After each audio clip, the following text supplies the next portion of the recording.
Hello and welcome to FPL Mate, your best mate for fantasy Premier League content for the 2020-21 season. My name is Dan and today we're doing a team selection video for Game Week 18. And I say team selection, but what I really mean is a free hit selection, because we are going to be talking about my free hit team today. I am free hitting, the free hit chip is active, I've built my team.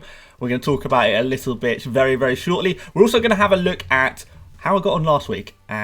Not so great. I'll give you a quick spoiler there. Not so great, but you know, on this channel we like to keep things positive and always happy, always positive, always good vibes only. So yeah, not to worry. Let's talk about that in a second. But first of all, a quick word from our sponsor today. Now, my team selection videos are once again sponsored by OneFootball. Now, for those of you who don't know what OneFootball is, it's a great app / website for all things football. Now, I personally use the OneFootball mobile app to check lineups and scores for Premier League games that maybe I'm watching them and I want to see what's going on. I want to see the detailed stats of the game. Maybe I want to check games that I haven't actually watched, sort of see what goes on there before I've watched the highlights. Want to check it out, no problem at all. Of course, because it's the January transfer window, we've also got plenty of football news and stuff on there, on the app there as well, and on the website. But so do go check it out if you're into your football. The link is at the top of my description. Go check it out, completely free. Why not? So a quick look at my team from Game Week 17, and of course if you haven't done already, please do consider subscribing. I'm getting really close to 50,000 subscribers now, so really appreciate you guys who are pushing me towards that goal. It really is awesome. But yes, you can see in front of you now the team from last game week, and although the score was slightly above average and I didn't take any hits either, it was still not good enough to get me any sort of green arrow. In fact, there's a significant red arrow. I've actually gone down 70,000 places in the world rankings, which is really disappointing. I was really hoping I could start pushing up towards, you know, 200k by this point, but it's not happened quite yet. Mostly due to a bad start, but also lot of things that happened this game week just not been too impressed with. Sort of Salah has completely disappeared. He's in really bad form. Chelsea's defence is pretty much non-existent now, where it was amazing. Cancelo should have had assists all over the place. Could have potentially had a goal. You know, should have really had a clean sheet until the last second where he lost his clean sheet. Absolute nightmare there. Zaha didn't perform against Sheffield United. You would have thought he's definitely going to grab something against Sheffield United. It didn't happen. Rafinha and Bamford. I thought Leeds, the most attacking team in the whole Premier League, might grab a goal or two against Spurs. And I would have thought that it would have been through these two as well. These two are the kind of the main guys in terms of attack at Leeds as well. So thought that would have happened. And then finally, Che Adams. Unfortunately, because of his concussion, he couldn't play this game week, which means the 1 point bandit himself, Ryan Brewster, he comes on for his 1 point there. So overall, pretty crazy game week. I'm pretty disappointed, but you know, it's not the end of the world. The ranks still are super tight at the top end at the moment, so it's not that many points for me to get into the top 100k, and that's kind of the next goal, isn't it, really? Although it feels like I'm getting further and further away from that goal, it still very much is within reach, particularly when we're talking about free hits, double game weeks we've got over the next couple of game weeks. We'll hopefully get a little bit closer to that. But yeah, not a particularly impressive score. It's also frustrating that I got to 999 total points. Couldn't even breach 1,000 points this game week, which I know a lot of you guys probably have breached 1,000 points this game week. And I mean, look at the bench as well. Fraser Forster, the 4 million goalkeeper that I've got on my bench, 6 points against Liverpool. Kyle Walker-Peters, 6 points against Liverpool. Absolutely crazy stuff, so perhaps my team would have been a little bit better off if those guys played, but I was never really realistically going to start them against Liverpool, was I?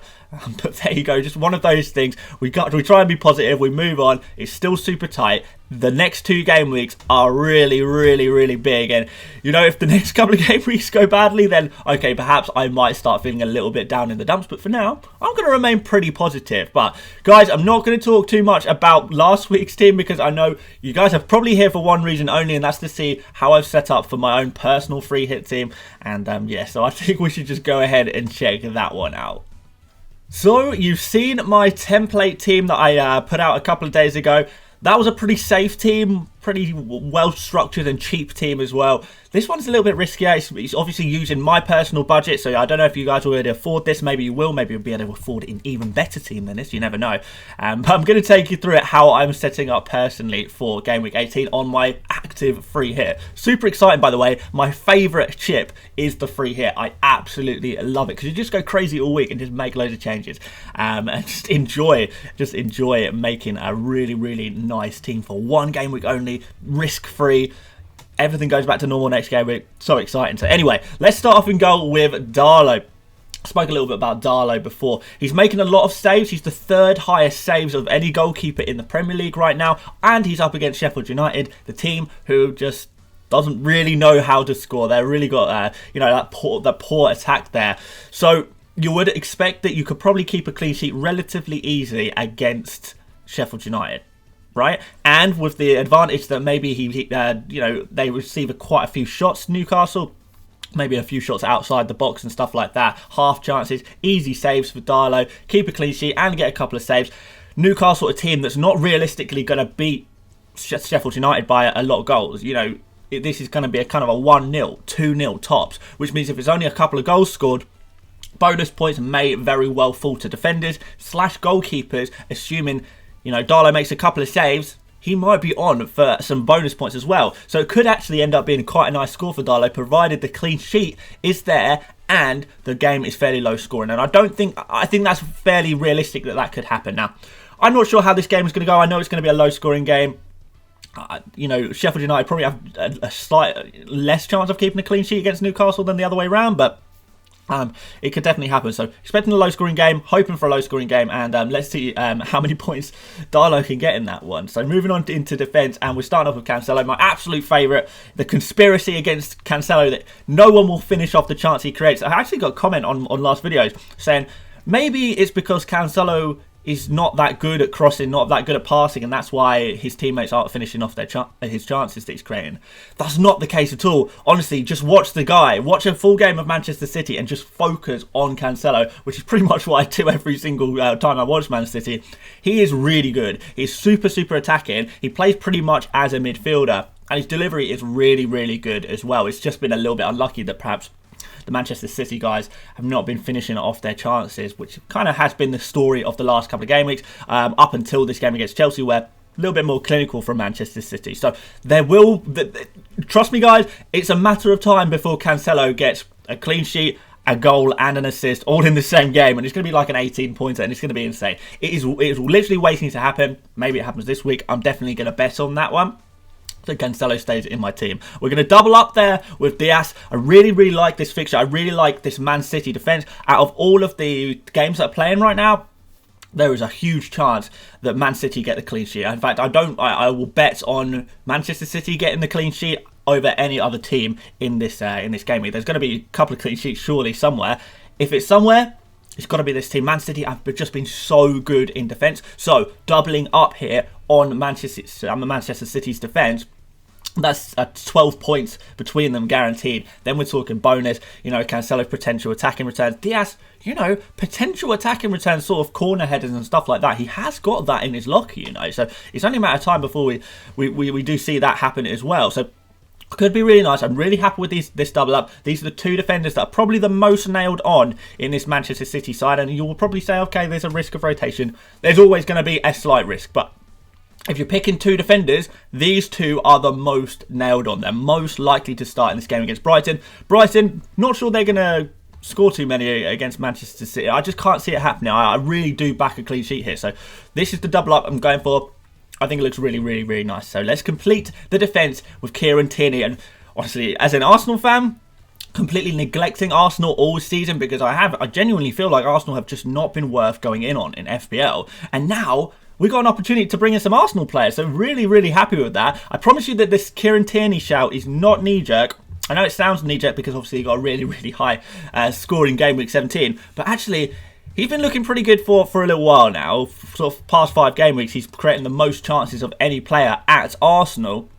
And, you know, he always looks really positive. He's always bombing up that left-hand side, which we absolutely like. Last game week when he got a goal, okay, maybe that's not going to happen every game week. I do accept that. But in terms of the potential for clean sheets, definitely there. Arsenal, the third best defence in the entire league against the third worst attack in the entire league in Crystal Palace. So a really good chance of clean sheets there. But also, because he's making the most creative pass, maybe not the best quality chances, but he's creating the most chances at Arsenal, then you've got the potential for some assists there, because remember, Crystal Palace also one of the worst defences in the league. So that's another reason we want to kind of attack this fixture from an Arsenal point of view, with Arsenal in hot form, really strong defence.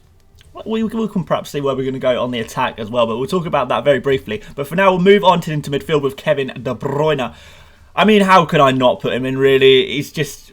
His stats have been amazing for so long. He wasn't finishing his chances off. He finished his chances off against Chelsea. So maybe, I don't know, is that a sign of things to come? Is that going to give him his confidence back a little bit? Is he even a confidence player? You wouldn't really say he is a confidence player, to be honest. He's usually pretty consistent. But hopefully this is going to mean big things again for KDB. So really excited to see what he comes up with this game week against Brighton. Brighton, you know, I always say Brighton are not a team you can score a lot of goals against. I think their defensive record is getting slightly worse than it was earlier on in the season, but they still are a okay defence. This is not like a team that you target with the expectation that you'll score 4 goals against. Not realistically going to happen, but you know, 2 goals, 3 goals, it could happen, but most of the time it is. You know, Brighton only conceded in 1 or 2 goals per game. They still concede goals, so they're not like a good defence to invest in, but they don't usually concede a lot of goals. So still happy to go for De Bruyne in this game week. And yeah, seeing what he can do here. Really exciting indeed, isn't it? So moving on to Bruno Fernandes. Kind of been the star of FPL this season, hasn't he? It's a bit of a slow start, or maybe a bit of an inconsistent start, sort of getting big points, then small points, big, small, big, small, big, small. Recently, he's kind of been the closest you can get to essential right now in FPL, hasn't he? So happy to have him in my main team. There is no way I was getting rid of him for my free hit team. He is definitely staying in. Up against Burnley. Burnley, not the defensive outfit that they were last season. They're actually looking a little bit weaker than perhaps you would think of typical Burnley. You know, typical Burnley is a good defensive side, and you'd say an away game against Burnley, well, perhaps that's a little bit dodgy. It's not actually that bad this season. Burnley have been struggling a little bit, haven't they? So I think there's definitely some potential for some goals here from Bruno Fernandes. I mean, who else is it going to come from? You know, maybe a few other players, but you know, Bruno's going to be the main man. He always is in that Manchester United side, getting the goals, getting the assists. We absolutely love it. Maybe a couple of cheeky penalties. You never know. You never know. We like it a lot. And then next up, we're going to go for Son. Son up against Aston Villa. Okay, admittedly, it's not an amazing fixture. But Son has just been so consistent. He doesn't need a lot of chances to score goals. So we do like that about him. And I feel like in this game week, when you're free hitting, you can have any player you like. But if you're not free hitting, and maybe 50% of players are not free hitting this game week, maybe more, they're going to have Son, they're going to have Kane in their team. So I do feel like I need to have some Spurs cover. Don't feel like I need 2 Spurs players, as in Son and Kane. But I think maybe just Son, that might be kind of the way to go here. So let's just see what he can kind of do here. He's just so highly owned. If he does bang in this game and I don't have him, you're in trouble, aren't you? I'm in trouble. So that's for that reason he is going to stay in my team. Cheaper than Kane. So that's kind of why I prefer him as well. And I don't know, I kind of feel like he's been playing a little bit better than Kane. Perhaps statistics don't show that. But I do feel like he's probably the slightly better option, just because he is just such a fantastic football player. I really am in admiration of Heung-min Son. I really am. So next up is Marcus Rashford. I guess the second most likely to get goal contributions in that Manchester United side. And this is a game I kind of do want to target as well. It's not that many games, so you do have to kind of target specific games, don't you? So Rashford away at Burnley again. I guess it's kind of, he is one of the best premium options to have in this game week, isn't he? When you're looking at the 3 games where you'd expect the team wins by a couple of goals, then you're talking Manchester City beat Brighton by a couple of goals, maybe.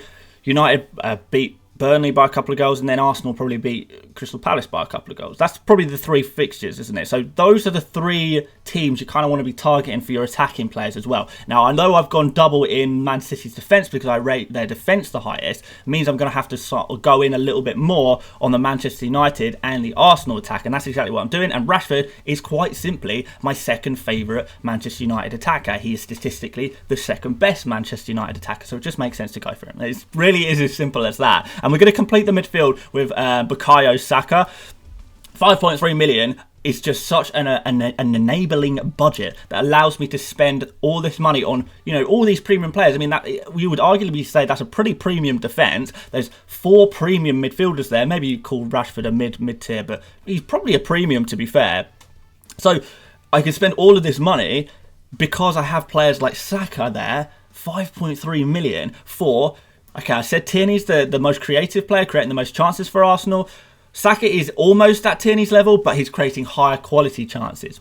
And by far in the Arsenal team, nobody is shooting more than Bukayo Saka. No one's shooting more than him. He's shooting so much. So when you're expecting goals from Arsenal, and we do expect goals against Arsenal, Crystal Palace, a few people have kind of questioned this. They are a bad defence right now. Look back at their scores recently. Look at their expected goals conceded. Look at their shots conceded. You can look at any stat you like. Crystal Palace are a team we want to target. And then if Arsenal are in good form, and I can pick up a player for 5.3 million who is shoots the most for Arsenal and has that creativity in his locker as well, why on earth would I not pick him for 5.3 million? Absolute bargain. And he's one of those players that he's never in doubt in this team. I think you absolutely have to have him if you're free hitting. Because for that price, in this fixture, for those stats, got to be done. And it's not even, and even if you think it's a slight risk, you're on a free hit. He's gone next game week. You don't have to keep him long term. No-brainer for me. Absolute no-brainer. And let's go up front with a slightly risky one in Lacazette.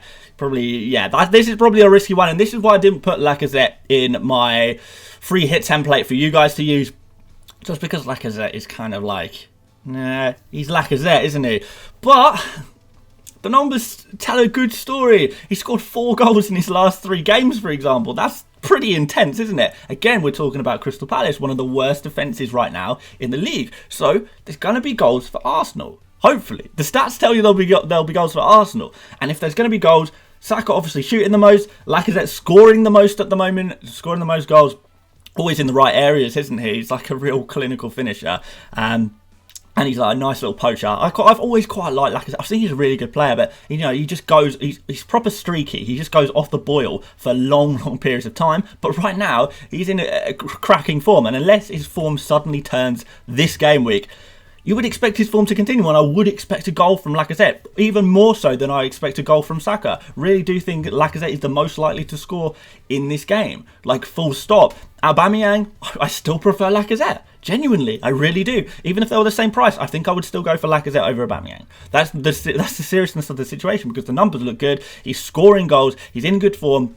I really like it. And for that price, 8.3 million, I know it's not bargain, but we've got to spend our money somewhere. We've got to spend our money somewhere. And look, we've got all of these really kind of expensive players now in our team, and it's starting to really shape up. So we're going to complete it with Callum Wilson. I guess Callum Wilson is in this Sheffield United against Newcastle game. Who is the most likely to score? And I said it's going to be a low-scoring game, but who do you think is the most likely to score in that game from either team? It's Callum Wilson, isn't he? He's so good. He's so strong. He's so quick. He's so clinical. You know, in those super close range sort of areas. On penalties as well, and Newcastle do get the odd penalty, don't they? So overall, I think for 6.5 million against Sheffield United, the bottom place team in the league. Not that I think that it's going to be a big scoring game, but if someone's scoring, it's Wilson, isn't it? So kind of playing the odds on that one and just picking the most likely goal scorer from that game, because you kind of do have to take a little bit from each game, don't you? When there's so limited amount of fixtures. I mean, how many games are going to be playing? 6, 5 if one's postponed. So you do have to kind of pick a little bit from every single game week and try and have a game week from every single fixture, try and figure out what's going to happen there. So anyway, we'll quickly move on to the bench, and right now I've got Martinez in goal, purely because I picked him up for 4.5 million. So he's, as far as I'm concerned, a really cheap backup goalkeeper, so he can just sit there. Maybe he comes on in an emergency where, you know, either Darlow doesn't play, Dubravka comes back into the team, or maybe the game's postponed. it's happened. You know, there seems to be one game a week that is being postponed through COVID. So the rest of my bench is pretty strong, as you can see. We've got Lindelof. Obviously, he played in the League Cup, so that kind of gives me confidence he's going to be back. I think he's first choice alongside Maguire for centre-backs, plus he's super cheap. I do like him a lot, so we're going to go for him. We're quite happy to go with him. Then we go Kieran Clark there, who, I don't know, if he comes on, well then, you know, I might have been really unlucky if we got this far into the bench. But, you know, like I said, I do think that Newcastle have a good chance of keeping a clean sheet there. So maybe Kieran Clark as an emergency player to come on is not such a bad option. Really cheap as well. He's probably the most nailed on Newcastle defender, and he is got a little bit about him in the air as well. He can score the odd, you know, corner header, something like that as well. So not a bad shout. And then we've got Keenan Davies, who is just 4.3 million, absolute budget. You know, it's just so cheap, so that's why he kind of enables me. Because before I had actually Sterling in my team, and I didn't really want to change too much of the rest of my team, but I needed to find some money to fund Sterling to KDB. It kind of seemed obvious. The last man on my bench was probably the player to remove, and just kind of hope that we don't have to go that far into the bench. Obviously, if there is a fixture cancellation, it might happen that we do have to go really deep into our benches this game week. But, you know, Brewster was the one in there before, and Brewster, you know, he's like a 1-point bandit. Davis is a 0-point bandit. So is it that much of a difference for the sake of going Sterling to KDB? I think I'd rather do it this way for sure. So interestingly as well, both Clark and Davies have both either lived or played for football teams really close to where I live. So there's a little bit of a connection there as well with both Clark and Keenan Davies. So I don't know, just a little tidbit for you there about FPL, mate. I don't know if that's any interest at all. But one more thing, guys, before we talk about captains, is that there is the possibility that Aston Villa versus Spurs might be cancelled. Obviously, there's been a little bit of a coronavirus outbreak at Villa. Like I say, there seems to be one game per game week that is being postponed due to coronavirus. It's looking likely right now that if there is one game that is cancelled, it's going to be Villa against Spurs. So if that is the case, I am going to have to rejig my team a little bit. And what that will involve is taking Son out and taking Davis out and replacing them with Martial and, I don't know, someone like, you know, a Wolves midfielder, Neto maybe, for example. And obviously Lindelof would have to go. Maybe I'd replace him with a Sheffield United defender, something like that. So that's the kind of route I'd go for. Basically swapping Son for Martial. And then, you know, messing about with my bench from there. That's all that would really be happening there. So there you go. But quick note on captains. Bruno Fernandes is going to be my captain for this game week. KDB is going to be my vice captain because, again, guys, make sure you put your captain and your vice captain on completely different fixtures. Make sure they're completely different fixtures, because if you put them on both on the same fixture and that fixture gets postponed, you're in trouble. So try and spread your bets a little bit there on your captains and your vice captains. But overall, you know, out of all of these players, only Son has not got a green fixture. You know, I know I've made these ratings up myself, but I really think that the only player here with a difficult fixture is Son. So overall, and obviously a free hit allows you to do this, it looks like such a good team. I cannot wait to see how this team performs. It could be a 100-point week. Could be a Centurion this game week. You never know. It would be really exciting and really awesome if that were to happen. But yeah, there you go. There's the team. Hopefully this was useful to you. Hopefully I've given you a bit of an idea of what I'm lining up for a free hit. I don't know if this has influenced you at all. Don't know if you've seen my other free hit template. If you haven't, please go check it out. If you did enjoy this video, please like it. That would be really helpful for me, guys. And if you are new around here, please do consider subscribing as well. But yes, thank you so much for watching. Do go check out OneFootball if you're interested. Follow me on Twitter, Instagram, support me on Patreon, or join my mini league. All of those links are in the description for you right now. Leave a comment what you think about my free hit team. I will answer as many questions as I can in the comments. That's for sure. I'm trying to answer a few more comments recently. Actually, sort of my New Year's resolution for my channel. So I'm going to try and reply to a few more of you guys. But aside from that, once again, thank you so much for watching. And I will see you on tomorrow's video. See you later, mates. Bye-bye.